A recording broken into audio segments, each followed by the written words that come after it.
Ladies and gentlemen, we're very blessed to have Oakland Goodsell on the podcast today. Oakland is a 2024 Golden Door winner. For those of you just tuning in or new, he sold in excess of 650K this summer. This is Oakland's third year selling. Oakland has a tenure of wealth and experience in leadership, also just personally going out and making things happen. Oakland also, too, is just a great friend, a great leader, and just one heck of a guy. We feel blessed to have him on the podcast today, and thanks for being on, man. Appreciate it. Right off the cuff, I just kind of want to get into it. You sold the Golden Door in 2024. In this space, I feel like that's everyone's goal. Like when a lot of people get in, whether it's a first or second year, those are the people that people look up to. That's the top of the mountain. That's where people want to be. You looked up to that kind of in the beginning of your career. How does it feel now that you've achieved it? Was that exciting when you hit the Golden Door mark? No, it just kind of was more of a relief. From the first week of the summer, I knew it was going to happen. I just had to just go and knock, basically. But I remember when the very first time I heard what a Golden Door Award was, it was my second day, and you told me about it, and you told me how much revenue it was, and I was doing the math, because we were selling 99 quarterlies, $500 contracts, and I was so I just watched you sell 6 accounts, and I was like, to do that, somebody would have to sell 1,300 accounts. And I was nobody's doing that. But it felt good, but I was just really tired and excited to go sleep for 3 weeks straight. Dude, I remember bringing the Golden Door to you at Buc-ee's. Yeah. And taking that Polaroid picture. We'll have to clip that in here, but I was so happy for you, and just, I don't know, the energy in which I felt I could see in your eyes that you're job's finished, and you're hey, get me to the football game. Yeah, I felt like my brain was melting, and my buddy plays for Colorado State, and they lost 55-0 to UT that day, caught the second half. Some tickets that he slid us, so it was fun. That's amazing. And for those of you listening, Oakland will actually be speaking this year at Door to Door Con. Yep. Get your tickets. It's a great event. I think if you're a first or second year guy, it's a must go to just experience the culture, see some of the top producers, and we're excited to hear and learn from Oak on the panel. Do you have anything that anything you're hoping they're going to say, or one thing that you're going to talk about when you're up there? I haven't really thought about it. I think that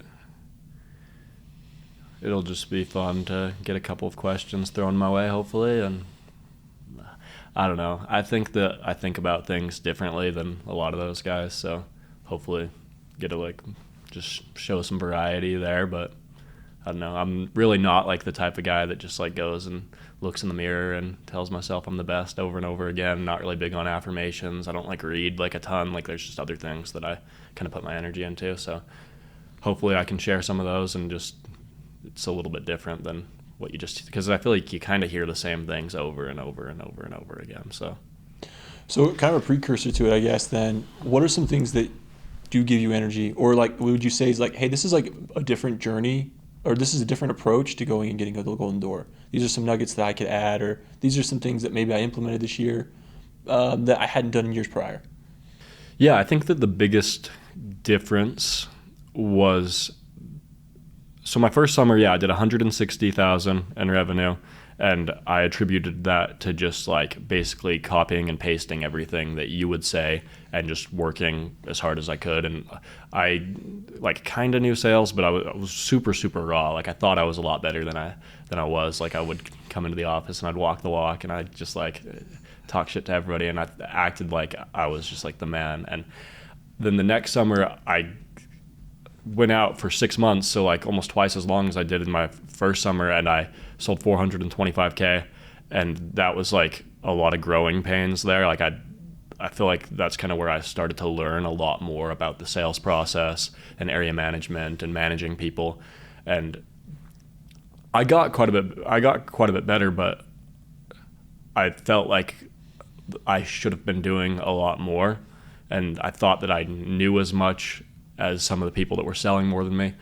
And I just learned like a ton, but it was really hard for me to kind of process all of it and put it together what I was learning while the summer was going on. So I think that during the off season before this past summer, I just was able to digest everything, and there was a lot more clarity there, and it was super simple for me to just go make it happen because all I had to do was go and knock. I didn't have to worry about if I was saying the right thing or the wrong thing. Like I knew that I knew this more than anybody else in the company or that I knew. So I just stopped thinking about whether I was saying things correctly because I knew that I was going to. It was just way more focused on like the buyer. And when I went to the door, I wasn't thinking like, oh, preface feature benefit or like this soft close. Like the only thing I was thinking about is this a buyer or are they not a buyer? And if they are, then I'm going to close them. If they're not, then I'm just going to leave. Like I'm not going to keep pushing and pushing and pushing. So I moved on from people a lot faster, but it was just a lot less of a battle like in my head. Like it was a super simple process the whole way through. Yeah, you'd learned it. Yeah. Giving your energy to the right people is everything in sales. You only have so much time in the day. And although a golden door is like, how do you put that? It's an award that stays with you, and it's a high level achievement. Yeah. Learning on a tangible level that you're a finite person and giving your time to the right people, I think is a huge nugget for any rep all along the way. And I also think that goes into recruiting too, learning who to give your time to and who not to. Kind of talk to me on, so I'm two ways in which you've blown my mind since we've been working together. One was when you really surpassed me on contract value. Mm-hmm. That was something that amazed me. And then also throughout this summer, it was, we were probably 3/4 of the way there on the golden door. Mm-hmm. And I just saw the grit that you had to be able to just be like, hey, I'm getting this, I'm making this happen, and I'm doing it in a time-bound setting. Mm-hmm. Both the contract value like rise when you did that like a year ago, and then also just like this last year when you're like, I told myself I'm going to do this by this date, it will happen. Mm-hmm. Those were two moments when you really, really impressed me. Mm-hmm. And talk to me about those journeys, because although I was there watching you and kind of talking with you and we would go back and forth, I wasn't the man that got on the moon. Mm-hmm. You kind of were. And talk to me about those two journeys. I was very, very impressed, and I just want you to kind of share light on like what that was like emotionally, figuring that out like on your own, and then also what were some tactical things that you did to raise CV to be able to get a golden door, and then two to push through in a third quarter setting to make it happen. Yeah, raising the average contract value, I think that the biggest thing was just kind of getting my feet wet with it and just saying I'm going to do this no matter what. Like I'm going to say higher numbers no matter what, and then really that was it. I remember like I averaged a $520 average contract value my first summer, jumped to 700 something, and then 800 something this year. And the biggest difference between that first and second year is I just basically said different numbers, and then a couple people bought, and then I got more comfortable with it. And then I was just willing to go lower if I needed to, or I was willing to start lower. I think it's just reading the person. Like some people, like they don't care about it at all, so they don't care about how much it costs at all, so I'll just charge them full price. But if they care, then I'll start a little bit lower. So I think that everything from that standpoint just came from paying closer attention to the customer, and then also just trying it. Like I didn't really know what was going on when I first did it. Like I didn't really think it was a skill difference at all, at least at first. But I just did it. And then the second thing that you said, sorry, what was the second thing again? The second thing was like, so 3/4 of the way through the summer, I mean, that's when a lot of people break. And yeah. I know a lot of people across the industry that end at like 400K or like or 5, and they don't go all the way to that golden door. And I think the hardest part is when you're 3/4 of the way through the summer, you like, and this is for everyone, your health's going to be a little bit waning. You've been out there a long time. It's kind of a tough thing to push past. When you were 3/4 of the way towards your goal, or almost, like, what were some things that you did to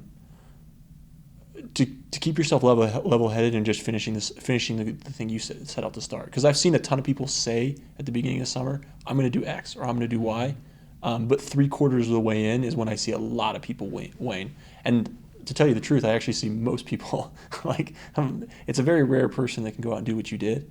And I think I can see a lot of people at the beginning give up, but I also see a lot of capable people 3/4 of the way in kind of fall off. And what were some things maybe 3/4 of the way there that you did to kind of help you succeed and push past? So one thing that was big is I sold like in the first couple months of the summer way ahead of pace of my goal. So I think that really took a lot of stress off, because I was just like, I knew I could actually sell worse and still hit my goal if I needed to. I wasn't planning on doing that, but I was ahead of pace beforehand, so that took some stress off. But I hit a wall in July, and like it got like just mentally, and it got to the point where I like wasn't really sleeping like well at all. Like remember a couple times where I was like on the way to area and I was like literally falling asleep at the steering wheel on like driving out to area, where like my eyes were closing, and I was like being pretty negative, and I was like pretty just like upset with myself. Like I'd kind of started to taper off, and I would just go out and like sell 5 or 6 accounts. And it was like earlier in the summer, I felt like I was selling 10 plus accounts every day. And I'd come back and I'd like punch my steering wheel. I remember I like hurt my hand one time. I thought I was going to break my hand because I was just so upset. And I think it came down to, more than anything, like I wanted it so bad. Like I wanted it so bad. I wanted it more than anything. Like I wanted to hit my goal more than anything. I think that I almost needed to step back and just like get back to the point where I detached myself a little bit from it, because it's like if you want the sale too much, you're not going to sell them. So I think that was one thing I needed to kind of figure out in July, where I needed to detach myself from it and just catch up on sleep and just say, hey, like it's going to happen, as long as I don't like go manic about it and like act like it's like the whole world. Like it's like I remember we went to Door Con and Sam Taggart was talking about how it's an Alibaba trophy.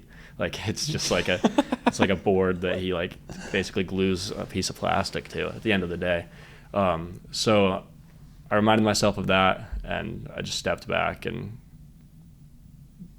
I sold a lot better once I was able to just take a step back and be detached. The funny thing about sales is it is really connected to everything else that you do in your life. Like sleeping enough, like as you talked about there, perspective. I think a lot of times where guys do get lost is they go into that wilderness of like not sleeping enough and they can't come out of it. One of the cool things about yours is obviously you were able to overcome it and make that happen.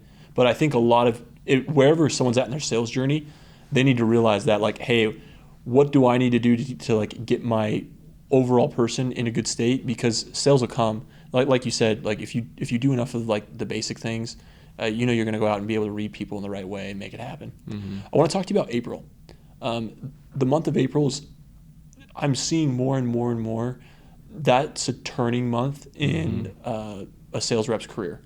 I used to think that it was like fine to go out in May and you'll have a great summer that way. Yeah. But I'm starting to realize that if you want to be a Golden Door rep, if you want to be someone that like one has a great summer, but also can rally a lot of people to support you in years after, I think you have to go out and maximize April. Yeah, I mean, if you're managing a team, April's the one month that you get to knock and not really do that. So it's the one month where you kind of feel like a rookie again, except for you have the skill set of somebody that's in a managerial position. So I think that's why a lot of people sell better. And like, at least for me, April was my best month. I serviced, I think it was 197 accounts, like 155K in revenue. And that was a big part. Like I didn't have to manage anybody, so I could just go out, and I was leaving at 9 a.m. a lot of the time. But also you just like get so much momentum. Like then when you're in May, like when May comes and June comes, you've already been doing it and you're already ahead of everybody else. So it doesn't feel like anybody can catch you. And it's the same thing, like it's the same mentality I have about going out early. Like I remember there was a day in May that I went out at 10 a.m. Like I skipped the morning meeting and I had 7 deals before anybody else was on the board. And I was like, yeah, like I could go home and like, and I'm still gonna.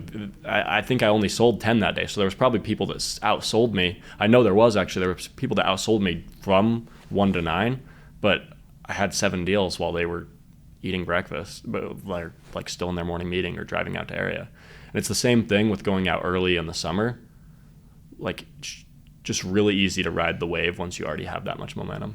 Yeah, and that wave of confidence, it stays with you if you go out in April the rest of the summer. Mm-hmm. And it'll affect how you sell in May, in June, in July, and in August. So, I mean, if anyone was watching this, one of the things that I've just really gathered is April needs to be a month in which you dedicate yourself to going out and hitting your goals. Yep. Cool. You ever seen Catch Me If You Can? Mm-mm. So there's a movie, and basically... I don't like movies, Doc. I don't watch movies at all. It's true you don't. Actually, I remember when we used to watch movies, and sometimes like I'd turn them on, and then we might start watching it, and you just have like this full-on conversation with me in the middle. I'd be like, oh, okay. Me and Oak don't watch movies. Yeah, I can't watch movies. And has it always been that way, or was that like a turning point? It's like as long as I can remember, I just can't watch movies. It's too long, and it's too, like, I just can't sit there and look at a screen for 2 hours straight. But it's different if it's like a TV series that I'm really into. I could probably watch like 5 hours straight, but a movie, it's just. That's interesting. And what podcasts? The same thing. I could do a 2-hour podcast. I couldn't go as long as like a good TV series, but. That's interesting, huh? And so as far as like TV series lately, are you into one? No. It's like pretty rare, but like every once in a while. My roommates are all into one right now, and I can't get behind it. What is it? It's Game of Thrones, and yeah, not my thing. Yeah, how'd you get everybody into that? It was Roth's actually. Really? Yeah. As far as like this past year, I mean, we had a big jump in like reps that came out and sold. We had a lot of guys come out and have a big summer, a big start. I'm interested to know your top 5 for next year. Like, who do you think is like going to go out? And is there anyone that you think is going to be a shocking add to your top 5? Who do you think is going to be up in that upper sector? The top 5 reps for next year? Yeah, top 5 reps. In order? Yeah, in order.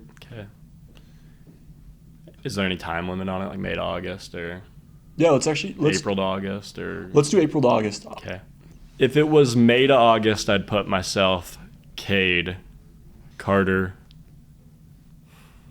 Ty, and David. Would be my top 5. And I think it's a great 5. It's a strong 5. I think this next year, David Jones, I've actually got a lot of faith that he's going to go out and have a great summer. Yeah. I'm trying to decide whether to put him or Stockton at that last spot, but what was incredible about David's summer is last year I feel like at the beginning he was still like even starting he was like back and forth on whether or not he should be out there, but then he really made it happen. And I think people forget that he stopped a little bit earlier than everybody else this past summer, and I think he's going to make some big waves, kind of going up on the leaderboard. Yeah. Any rookies you're excited about? You've seen around the office that you're like, oh, dude, I believe in that guy, or he could be interesting getting in maybe top 10. Do you think there's a rookie in the top 10? Probably, but there's nobody that I know right now that I'm like. You're betting on. That I'm like, yeah. Kind of talk to me too, really quick on.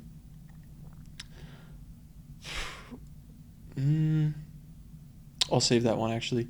Talk to me really fast on surrounding yourself with like the right people and situations to like achieve a golden door. What are some things that you're like? Let's say I'm a rep that like I had a great summer. Maybe I did 300K last summer. Or maybe I'm going in my first year and I have starry-eyed dreams that I could do it. What are some things you're like, hey, you need X, Y, and Z to even start dreaming about it? Like, what are some things on a base level you're like, I needed this in my day-to-day, or I need this in order to is it a personal tech? Is it what are the things that you need to really achieve that goal? Kind of break it down for us. For me, I think that the most important thing, and this is kind of contrary to what most people say, like everybody's like, oh, you need to believe in yourself, you need to like work harder than everyone, like, and all the other companies, they like preach and they harp on like, oh, it's not the pitch, it's not a skill thing, but I think that it is. Like I think that all those things are important, but I think the biggest thing is you need to be more skilled and have a stronger skill set than everyone else. And if you know that you know more about sales than everyone else, then it's going to be easier to work hard, because it's a lot easier to work hard if you're at 13 sales than if you're at 1 or 0. And it'll be easier to believe in yourself because you have a reason to. Like, it's not just delusional. It's not you just saying something to yourself in the mirror. It's real, and you have something to back it up. Everything will come. Like, so for me, I would write down my pitch.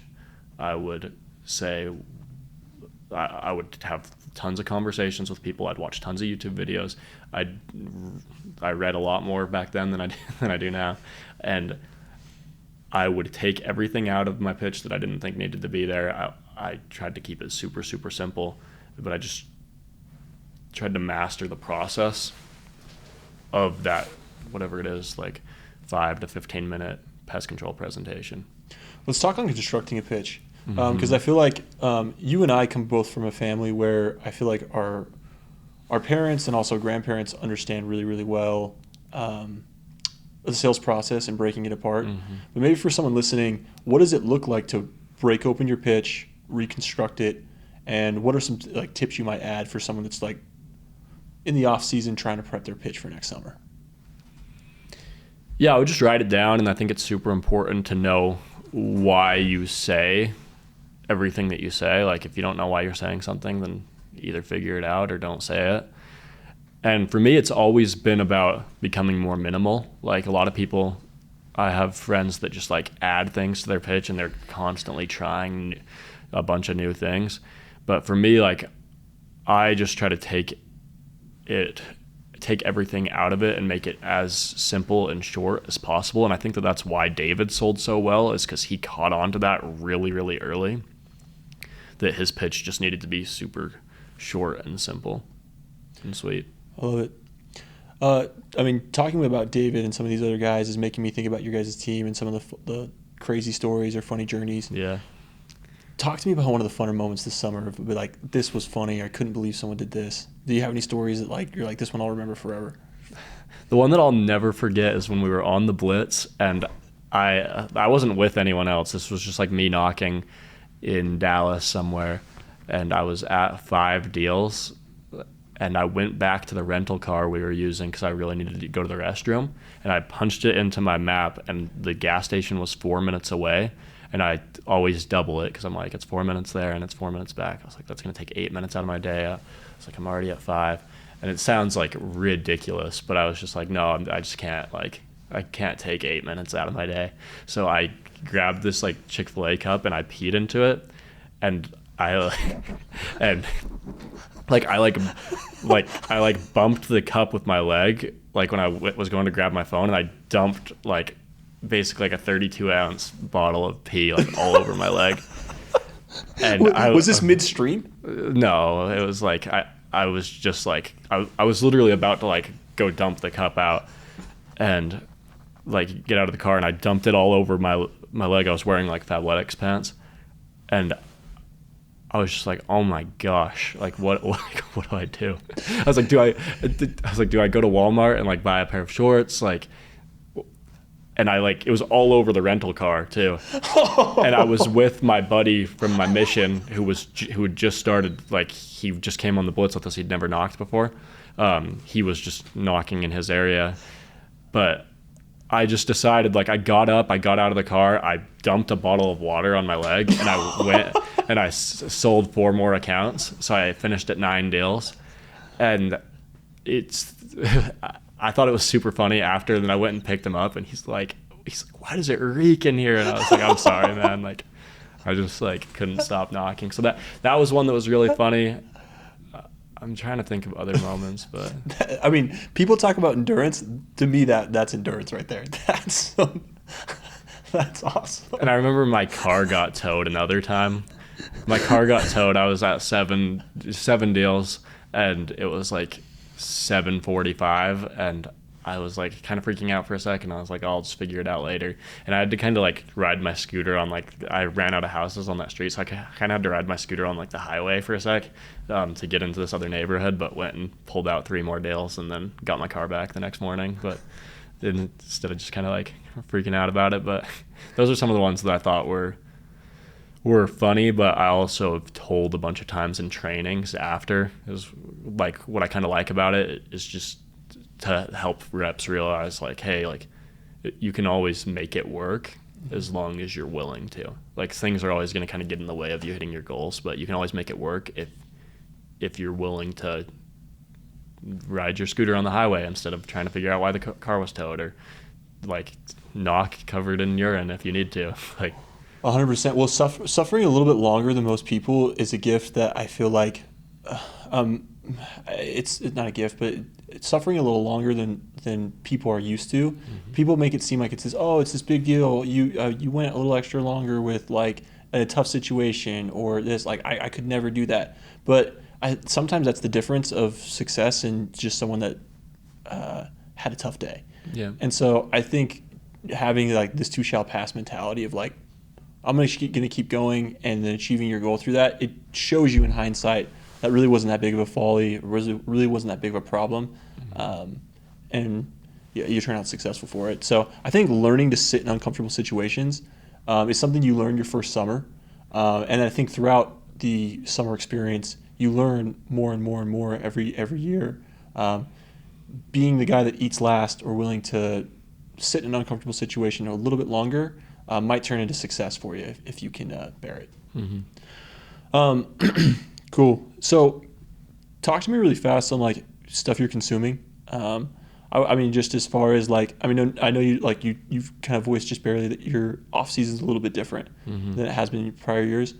What are some reasons to that? And what are some things that you're like, I think this will help me in the next year so that maybe some other people can start doing that too. Kind of like secret stuff that you might have. Yeah, I mean, right now, there's not anything that just trying to think, like you're saying, like things that I'm reading or watching. Or just consuming anything. I mean, it could be, heck, it could even be an Instagram reel. Like, what are some things that you're doing right now to prepare for summer 2025? And why is the approach changed maybe in past years? Or why has it changed from past years, I should say? Yeah. For me, I think that,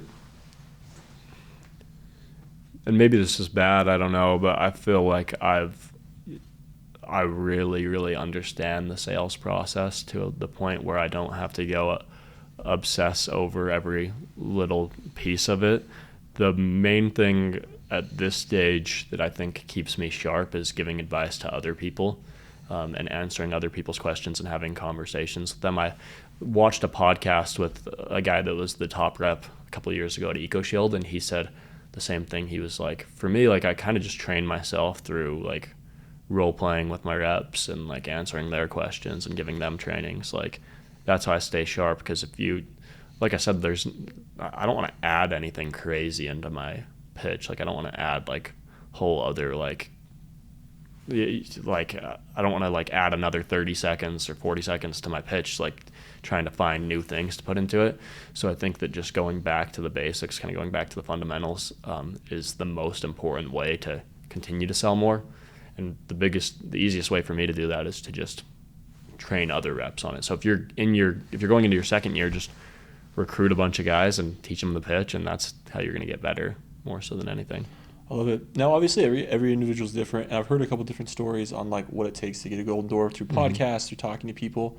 I'm going to ask you a couple simple questions, and it's kind of like a one-word answer. But if you feel the need to elaborate, I'd love it if you could kind of like give us more on like why. Okay. So like in the morning, how long are you taking to air your plan? At least 30 minutes minimum, but I try to give myself an hour, or 45 minutes. so that I can make sure everybody else's area is planned, and then I can look at mine. So I cut out everybody's area, and then I cut mine out, and then I kind of sit through it and look at the streets and say, hey, I'm going to go here, and then I'm going to move here. If this doesn't work out, I'll move here, that sort of thing. Cool. Is there anything you learned this year that you did different from past years? Like you're like, oh, yeah, I never did that before. That was one of the big differences. I didn't take time in the morning to look at my own area. Like, I just gave myself probably three times as much time for area planning as I did in previous years. Sure. Cool. Okay, let's talk about time with customer. You mentioned earlier that basically you learned quicker to move on from people that aren't worth your time. Yeah. Let's say you're prospecting a street. How long are you spending with an average person? Actually, not person, average deal. Like how long is an average deal taking you from the moment you knock their porch or walk up on them? 10 minutes, probably. I think a lot of first year, second year reps, and also, I mean, I've even seen people far more tenured make the mistake of taking too long in the sale. Mm-hmm. And I think your word economy is something that you've mastered. Mm-hmm. And I think if you're finding yourself longer than that period of time on the porch, there's probably something you got to change drastically in your approach. Mm-hmm. As far as like motivating guys and like leading a team, on top of doing a golden door, I mean, you had a ton of friends that were really successful. I mean, your guys' PRA was incredible. Mm-hmm. You guys went out and sold really, really well. What was it again? So with me, the PRA was 250K right on the dot, and then without me, it was 192K. Yeah, which is crazy. And keep in mind, I mean, that was a team of first year reps. It was you and Ryan, and basically everyone else was just starting. Mm-hmm. So kind of talk to me on what are some things you learned in herding and managing people this year.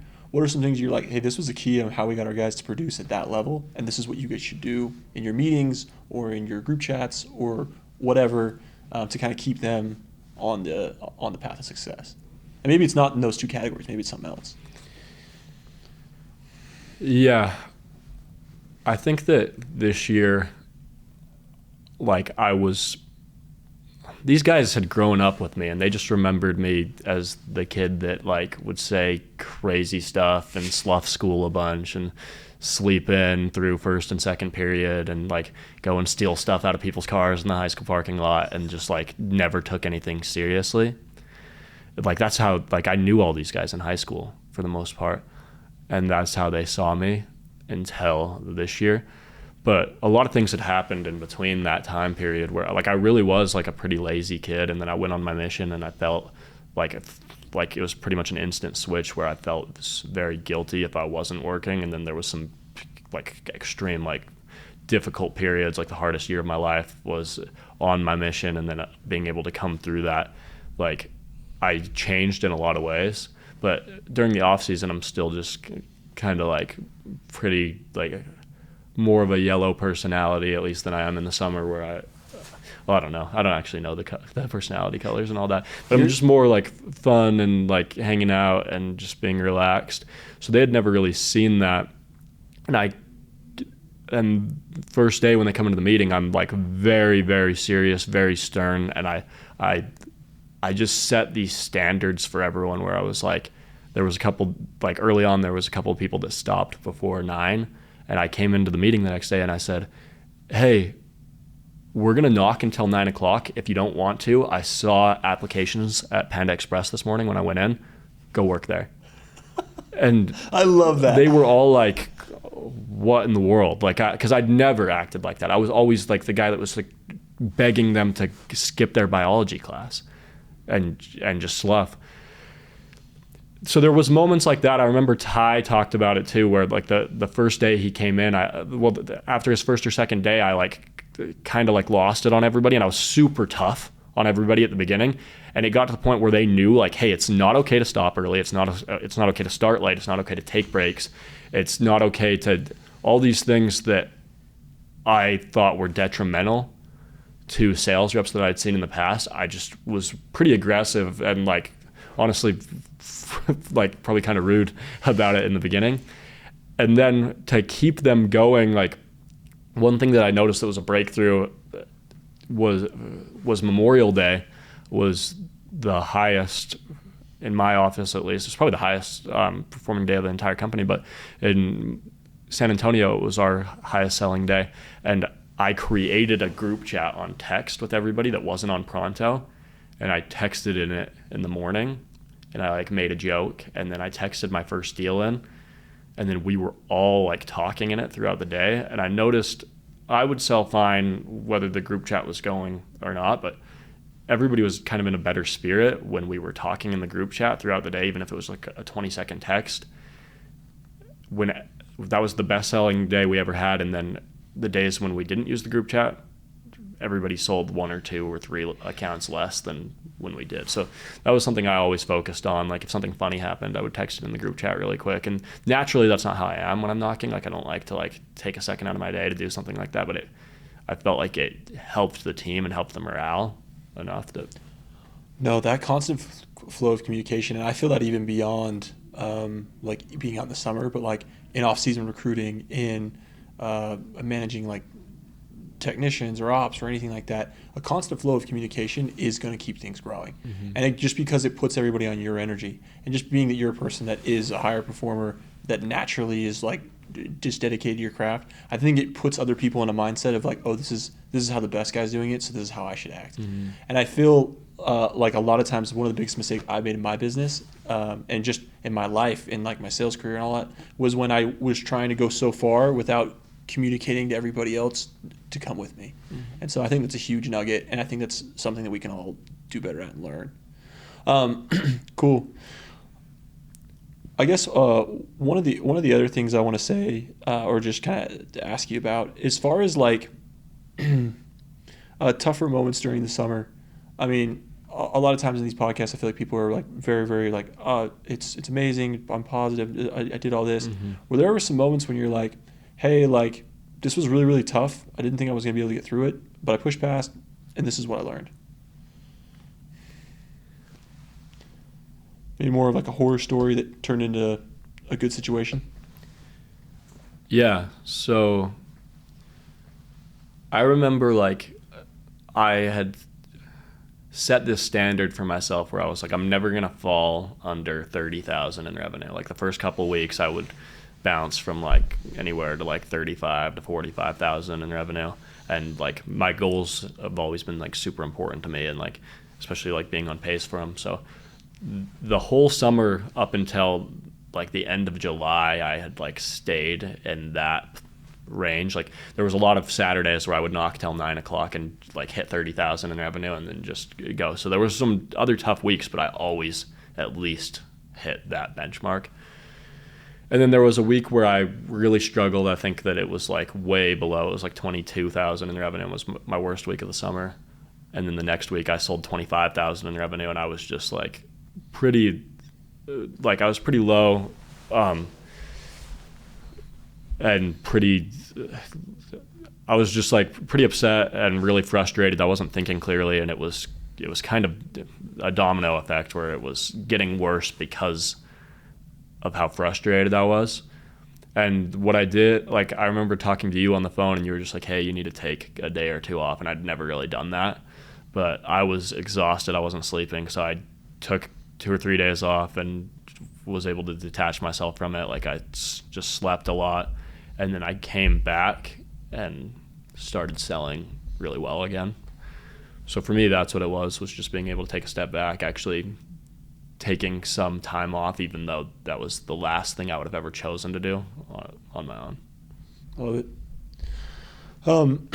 As far as like goals for the future and like things that you're thinking about or tackling, maybe outside of pest control, is there things that you're like, hey, this currently is getting me excited, this is currently something I'm adding into my repertoire?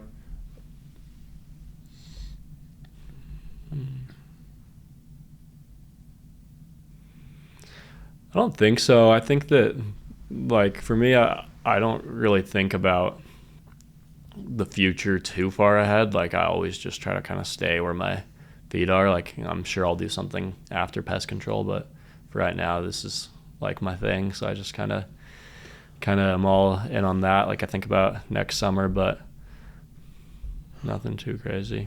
One thing that really impressed me just in this conversation that I think a lot of people should take home, how quickly you're able to recount how much you sold each week and the importance of that leading up to your goal. Yeah.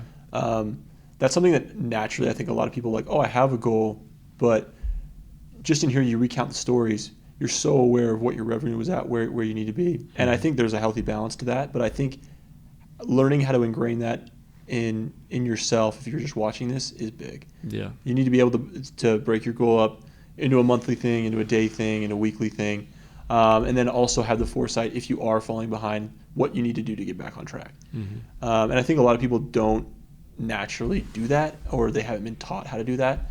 So if you're watching this, like, that was one of the biggest things I took away, is just make sure that, like, you've broken up your goal, you have it bit by bit, and you're trailing forward on that. Any good reels you've seen lately? Anything funny for the pod? Any good reels? I'm trying to think. The one that I sent you of the like that city account that was making fun of Provo, Utah was pretty funny. That one was good. We'll link that one into. Yeah, we'll link it below. What do you think about the chill guy memes? Are they funny? No, they're not funny at all. Not even a little. They're everywhere right now, though. Yeah, which is interesting. I'm kind of the same way. I'm like, I thought it was like, I got like a slight chuckle at the beginning, but now they're just too much. Usually whatever the biggest thing is isn't that funny, but then there's like, you'll find nuggets that are really funny on Instagram. So we'll anyone that wants to be in a group chat of the reels we send, we'll add you in. That may be a high value content. Yeah.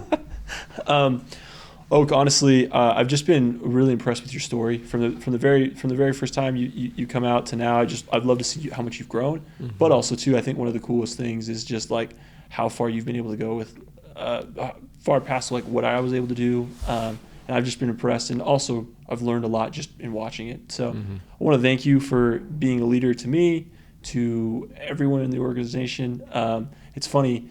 If I feel like if you hear BRD, a lot of people think about Oakland Goodsell, and you're one of the first ones that I think, not just myself, but also like first, second, third year reps, whenever they're thinking about the opportunity, you come to mind. And so I just want to thank you for being a huge light to all the people that are here and working with us. Appreciate it.